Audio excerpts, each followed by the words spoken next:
हरे Krishna. Welcome back. ॐ अज्ञानतिमिरान्धस्य ज्ञानञ्जनाशलाकया चक्षुरुन्मिलितं येन तस्मै श्रीगुरवे नमः। श्रीचैतन्यमनोभीष्टं स्थापितं येन भूतले स्वयं रूपः कदा मह्यं ददाति स्वपदान्तिकं। वन्देऽहं श्रीगुरु श्रीयुतापदकमलं श्रीगुरून् वैष्णवांश्च श्रीरूपं साग्रजातं सहगण रघुनाथान्वितं तं सजीवं साद्वैतं सावधूतं परिजनसहितं कृष्णचैतन्यदेवं श्रीराधा कृष्णपादान् सहगण ललिता श्रीविशाखान्वितांश्च।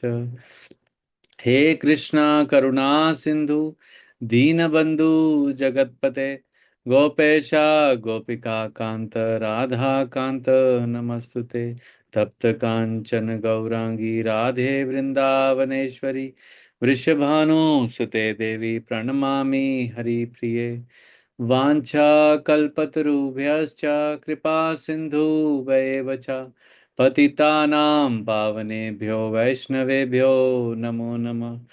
श्रीकृष्ण चैतन्य प्रभु नित्यानंद श्री अद्वैत गदाधर शिवासादि गौर भक्तवृंद। हरे कृष्णा कृष्णा कृष्णा हरे हरे, हरे राम राम राम हरे हरे। नमो ओं विष्णुपदाय कृष्ण पृष्ठाय भूतले श्रीमते भक्ति वेदांत स्वामीति नामिने। नमस्ते सरस्वते देवे गौरवाणी प्रचारिणे निर्विशेष शून्यवादी पाश्चात्य देशतारिणे। श्रील प्रभुपाद की जय। हरे कृष्णा। तो फिर से आप सबका स्वागत है। तो थोड़ा रिकैप करते हैं कल का। श्लोक नंबर 5, 6, 7 में क्या समझा था।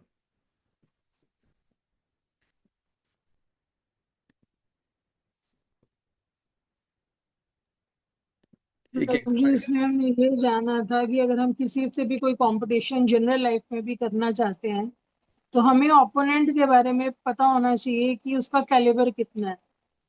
तो सेम दुर्योधन कर रहे हैं। वो अपनी ओपोनेंट टीम के जो कैलिबर को है आंकलन कर रहे हैं और उसने देखा है कि उसमें बहुत महान योद्धा हैं, जैसे युयुधान है, विराट है, द्रुपद महाराज स्वयं है, धृष्टकेतु हैं, कुंती भोज हैं हम्म। और शब्य हैं। तो बहुत सारे योद्धा हैं उनकी ओपोनेंट टीम में।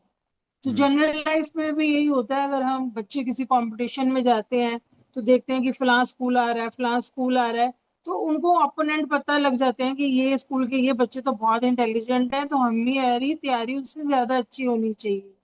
और हम्म। अगर हम अपनी लाइफ करें तो में देखें तो हमारे भी होता है कि अगर हम किसी ऐसे सिनेरियो में जा रहे हैं जहाँ थोड़ा कॉम्पिटिटिव स्पिरिट रहती है, तो हमें ओपोनेंट के बारे में थोड़ी जानकारी पहले ही रखनी पड़ती है कि वो कैसा है। तो सेम दुर्योधन कर रहा है, वो ओपोनेंट टीम का आंकलन कर रहा है कि वो कैसे। यस। थैंक यू बिंदु माता जी। और कोई दूसरा पॉइंट ऐड करना चाहता है जो हमने कल डिस्कस किया था, बिटवीन द लाइंस, जैसे बिंदु माता जी ने बताया। तो दुर्योधन का मनोभाव कैसा है अभी यहाँ। हरे कृष्णा। सब लोग म्यूट पे रहेंगे तो फिर क्योंकि कुछ। ओपोनेंट टीम में बहुत स्ट्रॉन्ग कंटेंडर्स हैं, तो वो अंदर से तो थोड़ा भयभीत है। उसे हाँ। लग रहा है कि शायद मेरी हार ना हो जाए, तो अंदर से वो थोड़ा डरा हुआ है। इसी डर के मारे वो अपने गुरु द्रोणाचार्य जो हैं उनको उपदेश भी दे रहा है और उनको ताना भी मार रहा है। हम्म। और कोई पॉइंट ऐड करना चाहता है।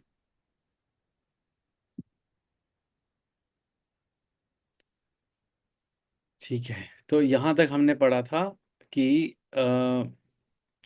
बहुत सारे पांडु सेना के जो महारथी थे उनका दुर्योधन ने उनके नाम लिए और द्रोणाचार्य को बता रहे थे कि ये इतने सारे जो योद्धा हैं ये पांडु की सेना में हैं। तो अब क्योंकि वो एक राजनीतिज्ञ हैं तो अब वो उनको लग रहा है कि मैं अगर अपने सेनापति को खाली दूसरे साइड के योद्धाओं के लिए बताऊंगा तो वो अच्छा नहीं है। तो एज ए राजनीतिज्ञ पॉलिटिशियन अब वो सोचते हैं कि नहीं, अब मैं अपनी साइड के भी बताता हूँ ताकि मेरे जो गुरु हैं उनको बुरा ना लगे, क्योंकि वैसे भी मैंने उनको बहुत सारे ताने मारे हैं, उनको शिक्षा दी है। तो उनको थोड़ा मक्खन लगाने के लिए अब बता रहे हैं कि अ, मेरी सेना में यहाँ से हम पढ़ेंगे आज 8वां। सो भवान भीष्म च कर्णश्च कृपाचार्य कृपः च समितिज्जया अश्वत्थामा विकर्णश्च सोमदत्ता तथा एव च। तो ये आप अपने अपने लेवल पे पढ़ सकते हैं। तो यहाँ पे इसको कौन पढ़ना चाहेगा, पढ़िए इसका मीनिंग। हरे कृष्ण। हाँ जी। मेरी सेना में स्वयं आप, भीष्म, कर्ण, कृपाचार्य, अश्वत्थामा, विकर्ण तथा सोमदत्त का पुत्र भूरिश्रवा हैं, जो युद्ध में सदैव विजयी रहे हैं। हम्म। तात्पर्य: दुर्योधन उन अद्वितीय युद्ध वीरों का उल्लेख करता है जो सदैव विजयी होते रहे हैं। विकर्ण दुर्योधन का भाई है, अश्वत्थामा द्रोणाचार्य का पुत्र है और सोमदत्ती या भूरिश्रवा बाहिरों के राजा का पुत्र है। कर्ण अर्जुन का आधा भाई है, क्योंकि वह कुंती के गर्भ से राजा पांडु के साथ विवाहित होने के पूर्व उत्पन्न हुआ था। कृपाचार्य की जुड़वा बहन द्रोणाचार्य को ब्याही थी। हरे कृष्ण। हम्म। तो ये तो प्रभुपाद जी ने जो जो अलग अलग व्यक्तियों के नाम लिए हैं उनके बारे में बताया, लेकिन यहाँ पर जैसे अभी हम डिस्कस कर रहे थे कि इसने दुर्योधन ने स्टार्ट कैसे किया कि मेरी सेना में स्वयं आप, मतलब अब उसको पता है कि मैंने गड़बड़ कर दी है, ताना भी मार दिया है, उपदेश भी दे दिया गुरु को। तो अब थोड़ा सा मक्खन लगाने की कोशिश कर रहा है लाइक ए पॉलिटिशियन, कि मेरी सेना में तो आप हैं, मतलब पहले उनका नाम ले रहा है। तो मतलब थोड़ा सा कि उसको पता लग गया कि गड़बड़ हो चुका है मेरे से, आप हैं। फिर उसके बाद भीष्म, वैसे भीष्म देव सबसे ज्यादा श्रेष्ठ हैं, लेकिन तब भी उसने गुरु गुरु द्रोणाचार्य का नाम पहले लिया, क्योंकि उसको पता है कि मैंने गड़बड़ किया है। फिर उसके बाद बाकी सारे जो कुरु योद्धा हैं उनके बारे में बताता है। तो तो ये जितने भी योद्धा हैं यहाँ पर नाम लिया गया है, तो प्रभुपाद जी इसमें बताते हैं कि ये कभी भी हारे नहीं हैं किसी भी युद्ध में। लेकिन अगर हम आगे धीरे धीरे जब हम इसको पढ़ेंगे तो ये सारे बहुत ही, मतलब भीष्म पितामह भी बहुत ही एक वन ऑफ द 12 महाजन्स में आते हैं। कर्ण भी कहते हैं ना, दानवीर कर्ण है। कृपाचार्य भी आचार्य हैं। अश्वत्थामा भी ब्राह्मण का पुत्र है। विकर्ण और सोमदत्त जो हैं वो, विकर्ण भी है जो है वो उन्हीं का, मतलब काफी बहुत बड़े योद्धा में से आता है। सोमदत्त जो है भूरिश्रवा का पुत्र है। तो ये सारे बहुत बड़े बड़े योद्धा हैं, मतलब इनको बोला जाता है महारथी, या जो 1000 हाथी का बल उनके पास है। लेकिन तब भी क्योंकि ये अधर्म का साथ दे रहे हैं, जो कि जिसको कि दुर्योधन रिप्रेजेंट करते हैं, तो यहाँ इसलिए ये वर्ड पे ज्यादा स्ट्रेस दिया गया है कि ये सदैव विजयी रहे हैं। अब इसका निरीक्षण कर रहे हैं ना, अभी हम सेना का निरीक्षण हो रहा है। तो निरीक्षण में वो भैया बता रहा है कि ये सदी सदैव विजयी रहे हैं। तो वो अपने भय को और कवर करने की कोशिश कर रहा है कि ये भाई ये आज तक कभी हारे नहीं है। तो उसका मतलब है कि हम लोग भी अभी इस बार भी हम हारेंगे नहीं। तो इस तरीके का मनोभाव जो है वो अर्जुन के माइंड में चल रहा है कि आज तक अभी ये लोग हारे नहीं हैं, अब ये मेरे साथ युद्ध कर रहे हैं, मेरी साइड से युद्ध कर रहे हैं। तो इसका मतलब है कि हम अब इस बार भी हारेंगे नहीं। तो अपने को अपने जो उसका डर है, भय है, उसको उसको कवर करने की कोशिश कर रहा है। तो बहुत सारी आगे तक जैसे हम जाएंगे तो वो बहुत सारी जगह पे ऐसा ही कर रहा है। तो नेक्स्ट नेक्स्ट पढ़ते हैं। कोई और पढ़ना चाहता है श्लोक का, पढ़िए। प्रभु जी, इस श्लोक में जो भीष्म है, कहा जाता है कि जब भगवान स्वयं परशुराम बनकर आए थे तो भीष्म और परशुराम के बीच में 28 दिन युद्ध चला था। तो कोई भी विजय नहीं हुआ था, तो अंत में भगवान को जो युद्ध था वो ड्रॉ करना पड़ा था। तो भीष्म इतने स्ट्रांग माने गए हैं। और इसमें एक और है विकर्ण। विकर्ण दुर्योधन का भाई है। वो है तो पांडवों के साथ, क्योंकि जब द्रौपदी का चीरहरण हुआ तो विकर्ण ही ऐसा था जिसने पूरी राजसभा में उसके खिलाफ आवाज उठाई। तो हम्म। वो विकर्ण को, विकर्ण का नाम इसलिए ले रहे हैं, अंदर से तो वो दुर्योधन जानते हैं कि विकर्ण मेरे साथ नहीं है, लेकिन वो जानबूझ के उनका नाम इन शूरवीरों के साथ ले रहे हैं कि विकर्ण जो है वो ओपोनेंट टीम में ना चला जाए, वो मेरी टीम में ही रहे। तो हाँ। इसलिए विकर्ण का नाम भी मेंशन किया गया। यस, थैंक यू माता जी फॉर एडिंग। तो हाँ, वो जो आपने बताया कि जो भीष्म पितामह और उनके गुरु जो हैं उनके बीच में जो युद्ध हुआ था, तो उन्होंने अपने गुरु को खुद ही बोला था कि मैं खुद ही चला जाता हूँ, क्योंकि ऐसा ना लगे लोगों को कि एक गुरु अपने शिष्य से हार गए। तो वो भी बहुत अच्छी स्टोरी है, तो वो हम पढ़ सकते हैं उसको। आगे पढ़िए, कोई और पढ़ना मैं चाह। पढ़ी थी बच्ची। हाँ, हरे पढ़िए कृष्णा। पढ़िए। अन्ये च बहवः शूरा मदर्थे तयप्त जीविता नानाश शस्त्र ग्रहणाना सर्वे युद्ध विशारदा। ऐसे अन्य अनेक वीर भी हैं जो मेरे लिए अपना जीवन त्याग करने के लिए उद्यत हैं। वे विविध प्रकार के हथियारों से सुसज्जित हैं और युद्ध विद्या में निपुण हैं। तात्पर्य: जहाँ तक अन्यों का यथा जयद्रथ कृतवर्मा तथा शल्य का संबंध है, वे सब दुर्योधन के लिए अपने प्राणों की आहुति देने के लिए तैयार रहते थे। दूसरे शब्दों में, वह पूर्व निश्चित है कि वे अब पापी दुर्योधन के दल में सम्मिलित होने के कारण कुरुक्षेत्र के युद्ध में मारे जाएंगे। निसंदेह मित्रों की संयुक्त शक्ति के कारण दुर्योधन अपनी विजय के प्रति आश्वस्त था। हम्म। क्या समझ आता है माता जी? प्रभु जी, दुर्योधन इसमें ये कह रहा है कि ऐसे अनेक वीर और भी हैं जो उसके लिए अपने आप को अपना जीवन मतलब जीवन बलिदान देने के लिए उद्यत हैं, हम्म। और जो युद्ध विद्या में भी काफी अच्छे हैं। निपुण है, हाँ।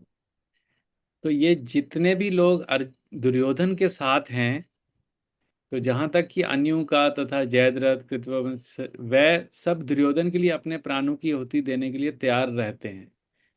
तो क्या क्या मोटिव ऐसा था कि जिसके लिए ये दुर्योधन का साथ दे रहे थे? दुर्योधन में कुछ क्वालिटी तो होंगी कि जो इतने बड़े बड़े महारथी जो हैं, तो ये लोग दुर्योधन का साथ दे रहे हैं। धर्म वो निभा रहे हैं, क्योंकि जैसे द्रोणाचार्य जी हैं तो वो राज धर्म अपना निभा रहे हैं, क्योंकि वो वहाँ के गुरु थे। हम्म। तो उनको वहाँ कर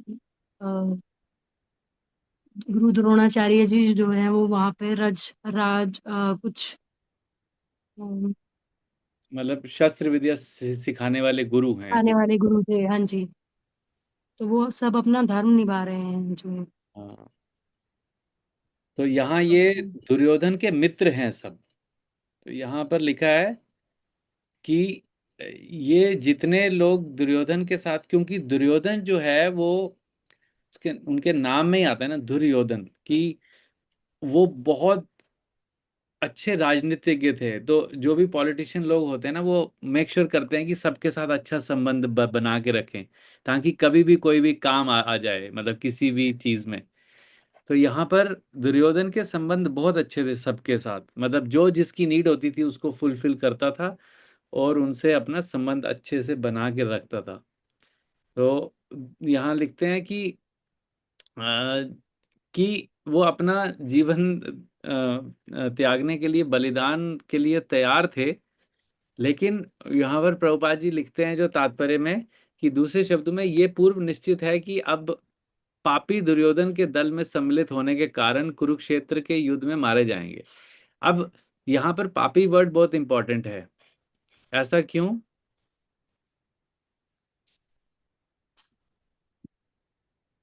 इसके दो मीनिंग है, एक तो दुर्योधन गलत के साथ है इसलिए, हाँ जी, क्योंकि दुर्योधन गलत का साथ दे रहे हैं इसलिए। हाँ। तो दुर्योधन जो है वो जानते हैं कि मैं गलत कर रहा हूं, और तब भी वो उसको कर रहे हैं। और ये जितने भी उनके मित्र हैं, इनको भी पता है कि दुर्योधन गलत कर रहा है, बस सिर्फ मित्रता के कारण वो दुर्योधन का साथ दे रहे हैं। तो इसको कहते हैं इमोशनल कनेक्शन है। तो धर्म के बेसिस पे ये कनेक्शन नहीं है इनका। इनका जो मित्रता है वो भावुकता के ऊपर है। हाँ, इसने मेरा कुछ तो काम किया है, मेरी नीड पे ये आया है, लेकिन वो धर्म के पॉइंट ऑफ व्यू से ये नहीं देख रहे हैं कि ये अधर्म के पथ पे है, तो हमें इसका साथ नहीं देना चाहिए। तो इसलिए यहाँ पर पापी शब्द जो है वो दुर्योधन के लिए भी अंकित किया जा रहा है, और जो दुर्योधन जैसे पापी का साथ दे रहे हैं उनके लिए भी इंगित हो रहा है। तो कहते हैं ना, एक एग्जाम्पल आता है, जैसे अगर कोई व्यक्ति मतलब कोई व्यक्ति अगर मांस खाता है, तो मांस खाने वाले को तो पाप लगता ही लगता है, मतलब घोर अपराध लगता है। लेकिन जो उसको बनाता है, जो उसको ला के देता है, जो उस जानवर को काटता है, जो उस जानवर को साफ करता है, जो मतलब जितना भी पूरे सप्लाई चेन में जितने लोग आते हैं, वो सब पाप के भागीदार बनते हैं। तो इस तरीके से कभी भी कोई भी व्यक्ति अगर पाप का साथ देता है या पापी का साथ देता है, तो वो भी उसको भी जो दंड मिलता है वो उसी लेवल का मिलता है जो उस पर्टिकुलर अपराध करने वाले को मिल रहा है। तो इसलिए यहाँ पे प्रभुपाद जी ने ये बहुत ही उसको दूसरे शब्दों में उसको समझाने का कोशिश किया है। तो यहाँ पर बता रहे नीचे, निसंदेह अपने मित्रों की संयुक्त शक्ति के कारण दुर्योधन अपनी विजय के प्रति आश्वस्त है। अब जो अहंकारी व्यक्ति होता है, उसको वो चाहे पाप कर रहा होता है ना, उसको ये लगता है कि नहीं, मैं बिल्कुल ठीक कर रहा हूँ, मैं बिल्कुल सही कर रहा हूँ। और उसकी वजह से उसको ये नहीं पता लगता है कि वो अपने जो चिता है वो उसके लिए लकड़ियां खुद से ही कलेक्ट कर रहा है। तो ये अज्ञान के कारण है। तभी हम बोलते, जब हम अभी पर जब हम स्टार्ट करते हैं पढ़ना, तो हम बोलते हैं ना, ओम अज्ञान तिमिरंधस्य। तो तिमिर मतलब अंधकार, तो और अज्ञान, ओम अज्ञान तिमिरंधस्य ज्ञान अंजना। तो ज्ञान का जो अंजन है, ज्ञान की जो लाइट है, उससे हम उस अंधकार को दूर कर सकते हैं। लेकिन दुर्योधन जैसा व्यक्ति ऐसा है कि उसको जब भगवान स्वयं आके बता रहे हैं कि मत कर, तब भी वो इतने घने अंधकार में है कि भगवान स्वयं आके उसको बता रहे हैं तो भी उसको समझ नहीं आ रहा। तो ही रिप्रेजेंट्स अधर्म, मतलब वो कहते हैं ना पर्सोनिफिकेशन जो होता है अधर्म का। तो उस समय मतलब ही वाज लाइक सबसे कि अगर बोले कि अधर्म मतलब दुर्योधन, और अधर्म का साथ जितने लोगों ने दिया वो जो दुर्योधन के साथ आ गए। तो भगवान आगे जब वो यदा यदा ही धर्मस्य वाला श्लोक बोलते हैं 4th चैप्टर में, तो वो उसके परपोर्ट में प्रभुपाद जी लिखते हैं कि क्योंकि दुर्योधन अधर्मी था और भगवान को पता था कि अधर्मी का साथ देने वाले बहुत सारे लोग आएंगे, तो मुझे सारे एक साथ अधर्मी लोग मिल मिल जाएंगे, तो मेरे को इजी रहेगा सबका खात्मा करना एक साथ, वरना एक एक को जाके ढूंढना पड़ेगा। तो इस तरीके से आगे प्रभुपाद जी ने लिखा है परपोर्ट में। ठीक है। और हाँ, यहाँ पर अपनी शक्ति के बारे में बता रहा है, ये पढ़ लें। कौन पढ़ेगा जिसने नहीं पढ़ा है? ओके।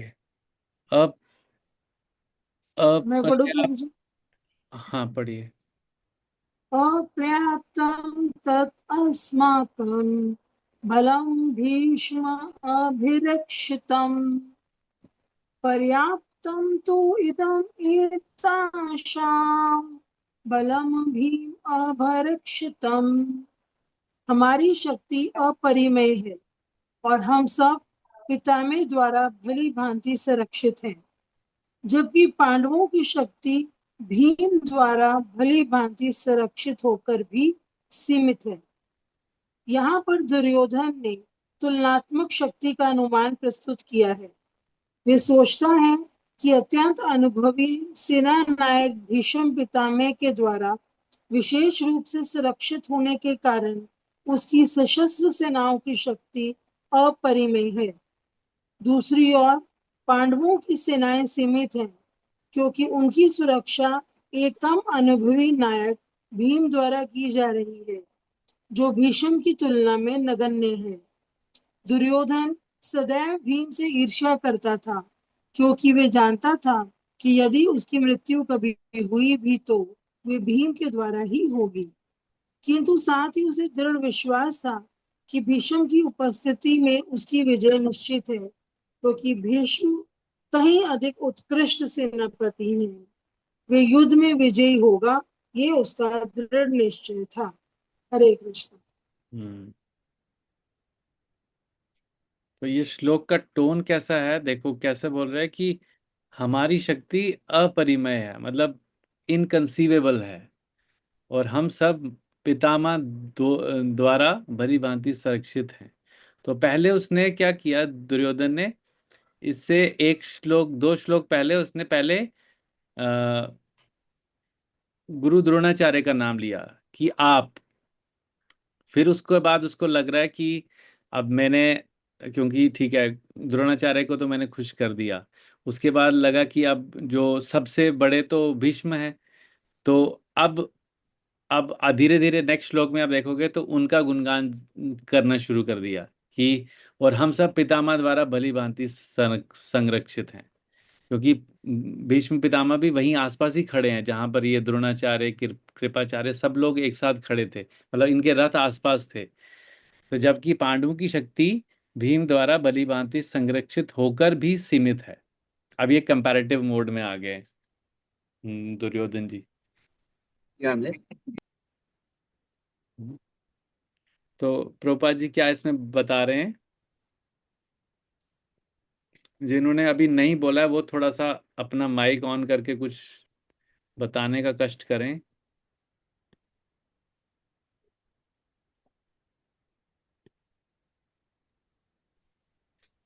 हरे कृष्णा प्रभु जी। हाँ जी। वो भीम और भीष्म पितामह तुलना कर रहा है कि भाई भीष्म पितामह ज्यादा शक्तिशाली हैं और भीम कम शक्तिशाली हैं, क्योंकि वह उससे ईर्ष्या करता है, इस वजह से समझ लो। हाँ, उसको पता है कि मेरी मृत्यु होगी तो या भीम या अर्जुन से होगी, इसलिए अपने भय को छुपाने के लिए वो सबको बता रहा है कि हमारे पास तो भीष्म पितामह जैसे इतने बड़े सेना नायक हैं, जो कि महा महा महारथी हैं और महाजन हैं, और उनके पास तो भीम और अर्जुन जैसे योद्धा ही हैं बस। तो वो भीष्म की तुलना में नगण्य है, मतलब इनसिग्निफिकेंट है, तो कंपैरेटिव मोड में आ गया। अपने आप को सुरक्षित महसूस कर रहा है कि वो यस, बस माइंड से अपने को, मन में अपने को सुरक्षित करना हाँ चाह जी रहा है, हाँ जी। मन में सुरक्षित करना है। तो दुर्योधन सदैव भीम से ईर्ष्या करता था, क्योंकि वह जानता था कि यदि उसकी मृत्यु कभी हुई भी तो वह भीम के द्वारा ही होगी। किंतु साथ ही उसे दृढ़ विश्वास था कि भीष्म की उपस्थिति में उसकी विजय निश्चित है। तो ये संजय जी जो हैं ये अब वापस कब आए हैं? 10वें दिन। 10वें दिन कब? 10वें दिन के मिड में, जब एकदम नून का टाइम था, तो उस समय भीष्म पितामह को अर्जुन ने जब बाण की शैया पे गिराया था, तो इस समय संजय को लग गया था कि अब आगे युद्ध में वहां भूमि में खड़े रहने का कोई फायदा नहीं है, तो इसलिए अभी वापस जाना चाहिए। और तब आके वो उनको धृतराष्ट्र को ही अभी सारा फ्लैशबैक में बता रहे हैं। तो यहाँ पर भी वही चीज इंपॉर्टेंट है कि भीष्म की उपस्थिति से उसकी विजय निश्चित है। अब भीष्म पितामह ही नहीं अगर रहे तो संजय को पहले ही पता लग गया कि ये, मतलब संजय को पहले से ही पता था, क्योंकि वो त्रिकालदर्शी थे, आगे का भी देख सकते थे, उनने तो एंड भी देख देख लिया था। बट फिर भी वो भीष्म पितामह धृतराष्ट्र को अब धीरे धीरे बता रहे हैं, एक एक स्टेप बाय स्टेप बता रहे हैं। क्योंकि भीष्म कहीं अधिक उत्कृष्ट हैं, तो इसलिए भीष्म पितामह के बाण लगने के बाद में बाकी सबको पता चल लग चुका था कि अब वो हार चुके हैं, लेकिन दुर्योधन क्योंकि उसके बाद कर्ण जो है वो सेनापति बन गया था। तो लेकिन तब भी दुर्योधन और बाकी जो कर्ण था, इनको था कि हम लोग अभी भी हमारा चांस है जीतने का।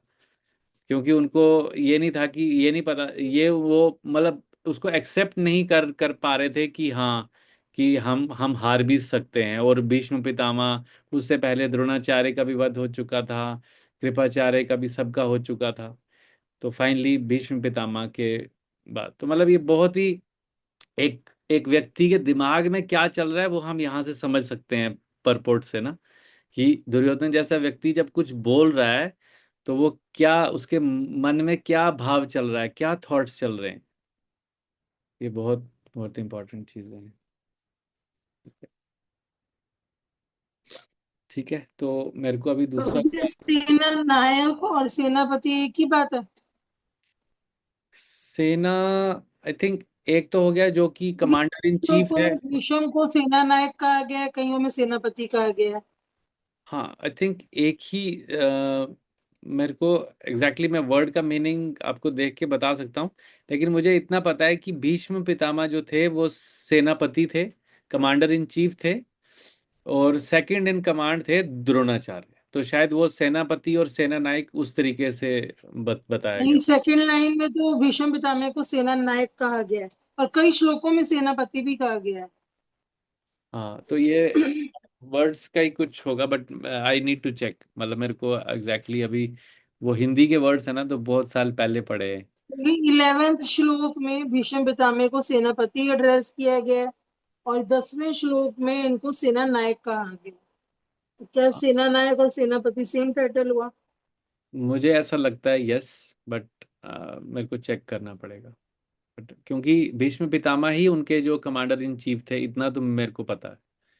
जो उनको लीड कर रहे थे उनकी सेना को, वो भीष्म पितामह ही थे। और दुर्योधन उनके पास स्पेशल रिक्वेस्ट लेके गया था युद्ध से पहले कि आप ही बनेंगे। वो चाहता था कि करण बने, लेकिन समहाउ उसको पता था कि अगर मैंने भीष्म पितामह को नहीं बोला तो वो बुरा मान जाएंगे। उत्कृष्ट का क्या मतलब है? उत्कृष्ट सेनापति हैं। उत्कृष्ट मतलब द भीष्म कहीं अधिक उत्कृष्ट सेनापति हैं। एलिजिबल, मतलब सबसे जो मोस्ट क्वालिफाइड, उत्कृष्ट, मतलब उनसे ज्यादा क्वालिफाइड कोई भी नहीं है, उत्कृष्ट। ठीक है,